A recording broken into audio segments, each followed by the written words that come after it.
Pasamos a la subclase Cecernentea o Phasmidia. En esta las papilas caudales son numerosas y lo vemos en esa diapositiva de un extremo posterior de un macho. Vean, es una hembra, corrijo. En esas vemos todas estas pequeñas protuberancias, son las fásmides y caracterizan el número, la forma, el tamaño, el patrón en la que se arreglan o se ordenan. Todo eso es característico de géneros y de especies. Pero la sola presencia es característico de miembros de la subclase Cecernentea. Hay varias familias incluidas en este grupo y de cada una de estas vamos a ver agentes en los próximos temas. Los huevos no tienen tapones polares y los sistemas excretores tienen canales laterales. Esos canales laterales están en los cordones laterales que vemos en las proyecciones de la hipodermis cuando hacemos un corte transversal y lo estudiamos por histopatología. Como características de la superfamilia Rhabdiazoidea, que es la primera que vemos en esta subclase, encontramos adultos de vida libre y hembras parasitarias partenogenéticas. ¿Qué quiero decir esto? Hembra y macho viven libres en el medio ambiente, pero en el ámbito parasitario, o sea, dentro de los tejidos, dentro de un hospedero, solo encontramos hembras. Y las hembras están codificadas genéticamente para producir generaciones de individuos, hijos, de larvas, hijas, sin concurso de varón. Por lo tanto, lo llamamos partenogenética. Para recordar esta situación, encontramos a Afrodita, que es la diosa virgen del panteón griego. El Partenón, Afrodita, nombre, Minerva, perdón, Minerva. Minerva, aclaro, Afrodita es todo lo contrario. Minerva, que es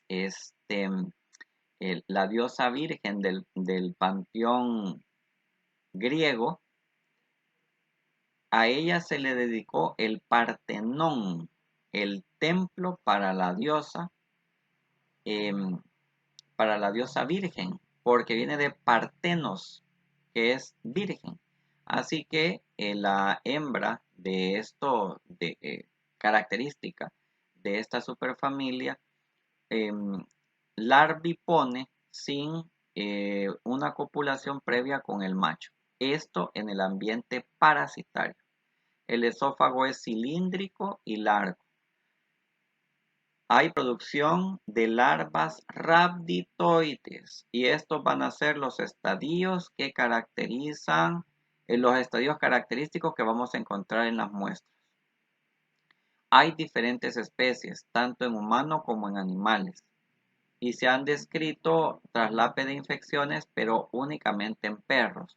Así que en humanos, si encontramos larvas rhabditoides que tienen o que cumplen un patrón morfológico particular, con seguridad podemos reportar al individuo del que se trata. El representante por excelencia de este grupo en el humano, el único en el humano, es Strongyloides estercoralis. Este agente fue descubierto por Normand en 1876 en soldados franceses que tenían diarrea acuosa, y es que la estrongiloidiasis se manifiesta con una diarrea acuosa similar a la que observamos en yardiasis. Por eso hay que hacer diagnóstico diferencial. Es un parásito adaptado a los climas cálidos y también a zonas templadas, de tal manera que lo podemos encontrar tanto en su forma parasitaria como en la de vida libre en un amplio espacio geográfico. La parasitación del humano se logra por la penetración percutánea de las larvas filariformes. Se recordarán que les decía que la larva filariforme es la que acaba de realizar la segunda muda y se convierte en la larva de tercer estadio. Estas pueden encontrarse normalmente provienen de larvas rhabditoides que se han eliminado en las heces. Por lo tanto, la infección es a través del contacto con tierra contaminada. Esto convertiría técnicamente a Strongyloides stercoralis en un geohelminto, pero no, al no producir huevos y no poder establecerse una relación entre el número de huevecillos y la gravedad de la infección, no se le estudia con los métodos con que se estudian a los otros geohelmintos. Entonces, este técnicamente es un geohelminto, pero no se le estudia junto con los otros. Las larvas filariformes, si bien es cierto, son el resultado de la transformación de las larvas rhabditoides en el suelo, en individuos hiperinfectados pueden encontrarse en las heces. Por lo tanto, en las heces de estos individuos infectantes, si encontramos larvas filariformes, esta muestra es directamente infectante. Entonces, nos podemos infectar por contacto indirecto como por contacto directo. Les voy a dejar de deber que revisen el ciclo vital de Strongyloides stercoralis en la página 9 del Atlas. Por favor, se los dejo de tarea. Describamos a los adultos y en el caso de la hembra parasitaria solo vamos a encontrar eso, hembras, viven en el epitelio del intestino delgado, es muy delgada, mide alrededor de 2.7 milímetros, la cauda es en punta roma, el esófago es cilíndrico, se dice que son didelfas. Estas son las que están generando larvas rhabditoides. Nunca vamos a ver huevecillos de estrongiloides y tampoco las vamos a ver a ellas en las heces, incluso cuando estas mueren.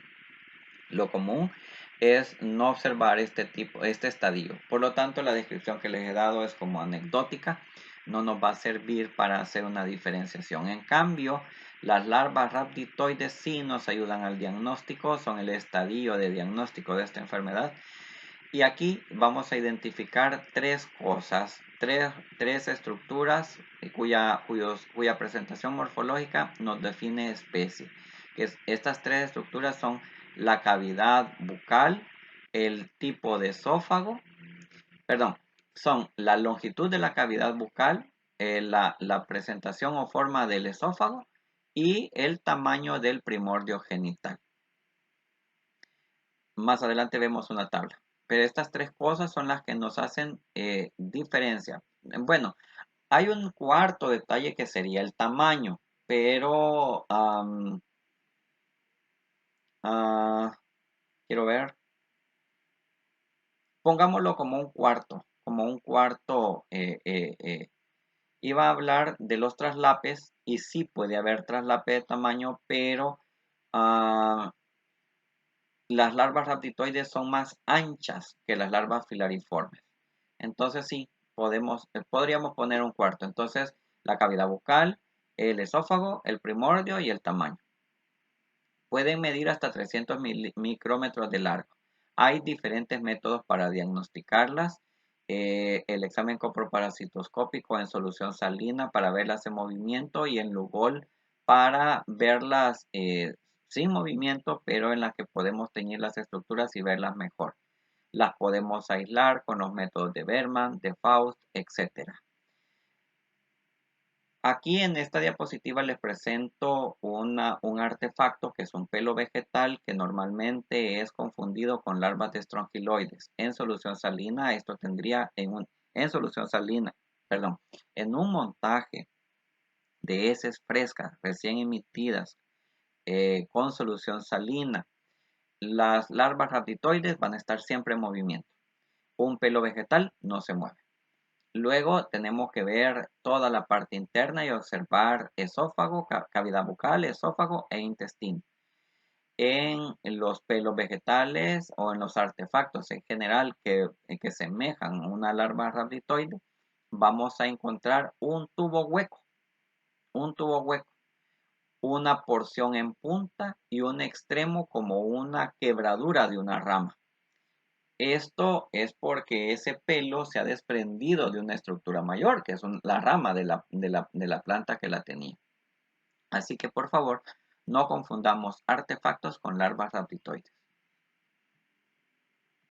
Y aquí vemos en esta tabla una comparación morfológica entre las diferentes larvas rhabditoides. Miren, primera cosa, en una muestra de heces fresca, los huevos de un cnidaria nunca van a liberar larvas rhabditoides.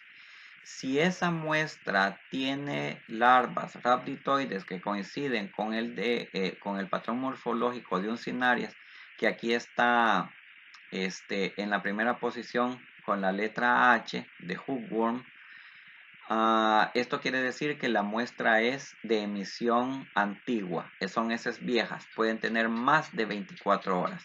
Solo en esas circunstancias podríamos encontrar larvas rhabditoides, tanto de un cnidaria.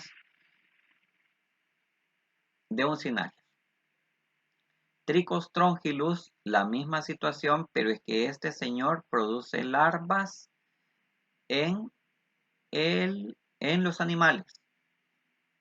Luego tenemos a la de Strongyloides, que es la característica en el humano, y luego tenemos, solo por establecer una comparación, a Rhabditis, pero nunca vamos a ver larvas rhabditoides de Rhabditis, porque este organismo no parasita al humano. Entonces, en condiciones normales, únicamente encontraríamos o esperaríamos encontrar larvas rhabditoides de Strongyloides estercorales. Y que está representado con S en este esquema. ¿En qué detalles nos vamos a fijar? Veamos la cavidad, comparemos la cavidad bucal, el largo de la cavidad bucal de Strongyloides con la de Uncinarias. En el caso de Uncinarias es más largo, en el caso de Strongyloides es corto. Con respecto al esófago, las dos tienen esófago rhabditoide, con ese istmo o cintura bien pronunciado, pero si se fijan, la parte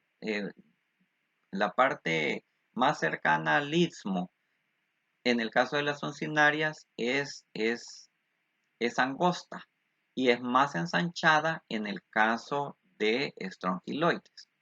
Esto probablemente sea menos visible en larvas que están un poco deterioradas. Luego comparamos los primordios genitales. Como les dije en algún momento con respecto a los nemátodos, por favor, nos vamos a liberar de paradigmas. Aquí en primordio genital no vamos a ver lo que podrían estarse imaginando, sino más bien es un acúmulo de células que se dice van a originar el aparato reproductor, por eso lo de primordio genital. En el caso de las uncinarias, ese primordio genital es muy pequeño, aquí está señalado con la letra P, y es muy pequeño, muy poco notorio, pero en el caso de Strongyloides es más grande, no se mira de ese color negro, sino que se mira como un acúmulo bien formado y diferenciado del resto, que se encuentra a un poco más de la mitad hacia la porción caudal del cuerpo.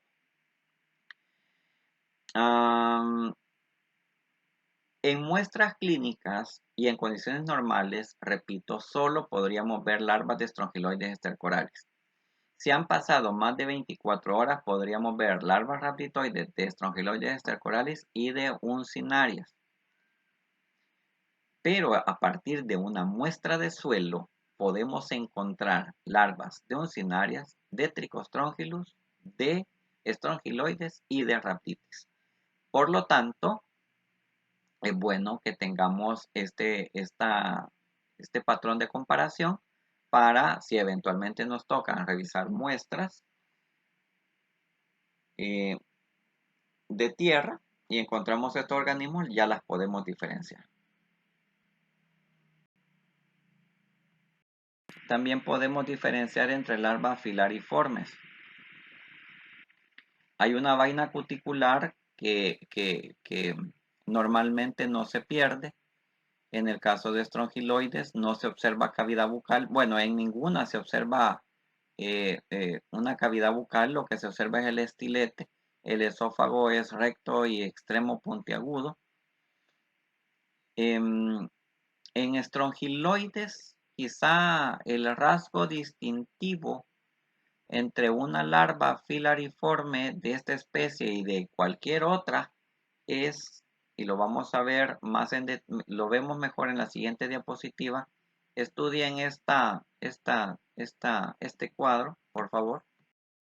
Las larvas filariformes de estrongiloides que podríamos encontrar eventualmente en individuos hiperinfectados, generalmente inmunocomprometidos, y que también podríamos encontrar en muestras de suelo o que podríamos encontrar como resultado de un método de cultivo, que no son necesariamente métodos de cultivo, sino métodos de desarrollo de larvas, porque una larva no va a producir más larvas, por eso no es un método de cultivo propiamente dicho, aunque se le llame así, es que en el caso de estrongiloides, las larvas filariformes son largas, por eso reciben su nombre, son delgadas, largas y delgadas, de ahí el nombre, pero en el extremo caudal encontramos una pequeña muesca, división, cortadura, hendidura o división. Solamente las larvas filariformes de estrongiloides tienen esa estructura. La estrongiloidiasis puede tener manifestaciones tanto intestinales como pulmonares y cutáneas. Las manifestaciones intestinales se deben a la presencia de las hembras adultas en el intestino, produciendo larvas rhabditoides. No se observan lesiones macroscópicas significativas. Puede haber dolor, esteatorrea, pérdida de proteínas y por lo tanto pérdida de peso. En infecciones crónicas se puede encontrar gastritis, puede incluso haber leucocitosis y eosinofilia periférica, pero ninguno de estos rasgos es distintivo o patognomónico de la estrongiloidiasis. En la hiperinfección puede haber anemia, color verdoso en las personas que tienen una gran cantidad de larvas rhabditoides. Pero igual hay que hacer un diagnóstico diferencial demostrando la presencia de las larvas y categorizando como una estrongiloidiasis. Entonces las manifestaciones a nivel intestinal son diversas y no patognomónicas. A nivel pulmonar puede en el mismo paciente haber todas las manifestaciones que rodean al síndrome de Loeffler. Y esto debido a que, como lo van a revisar, en el caso de estrongiloides estercoralis se cumple el ciclo de los. Así que podemos encontrar larvas también en esputo. Junto con las heces también podemos utilizar los métodos especiales para el diagnóstico de larvas y también podemos utilizar esputo, ya que estas larvas se pueden encontrar ahí.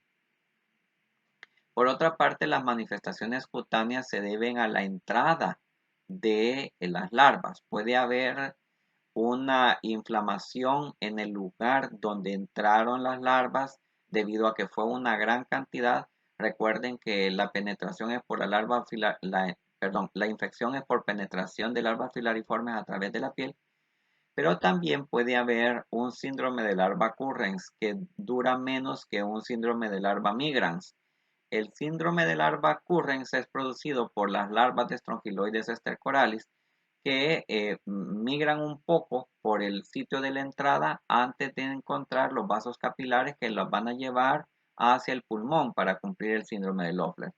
El síndrome de larva migrans cutánea se debe a otros agentes y estas larvas son, bueno, larvas uncinarias de animales que nunca van a encontrar esos vasos capilares que la lleven al ciclo de los, porque no van a cumplir el ciclo de los dentro del humano. En cambio, las larvas de estrongiloides estercoralis sí, pero pueden andar paseando un poco en el tejido antes de decidirse a cumplir el ciclo de los. Y esto es lo que produce el síndrome de larva migrans, el síndrome de larva currens. El diagnóstico de laboratorio a través de larvas filariformes en humanos es raro, pero se pueden encontrar en líquido cefalorraquídeo, en esputo y en heces. Larvas filariformes. Habría necesidad de hacer un diagnóstico diferencial con larvas de ascarídeos, de animales como toxocara, de microfilarias que andan migrando.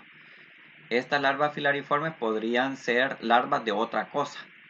Por lo tanto, aunque su hallazgo en muestras clínicas es rara, es aquí donde aplicaríamos la tabla que van a estudiar, que les dejé para estudiar. Lo normal es que las larvas filariformes tengan esa muesca. O sea, si ustedes se encuentran en una larva inmovilizada, pueden observar esa pequeña muesca o división en el extremo caudal, ya la hicieron, porque este sería el, el, el, el rasgo diagnóstico. Estas larvas filariformes las podemos encontrar en un método de migración en placa, como el que se encuentra descrito en el material complementario que van a leer. Así que estas larvas filariformes las podemos encontrar en cualquiera de los métodos que se pueden emplear para el desarrollo de larvas.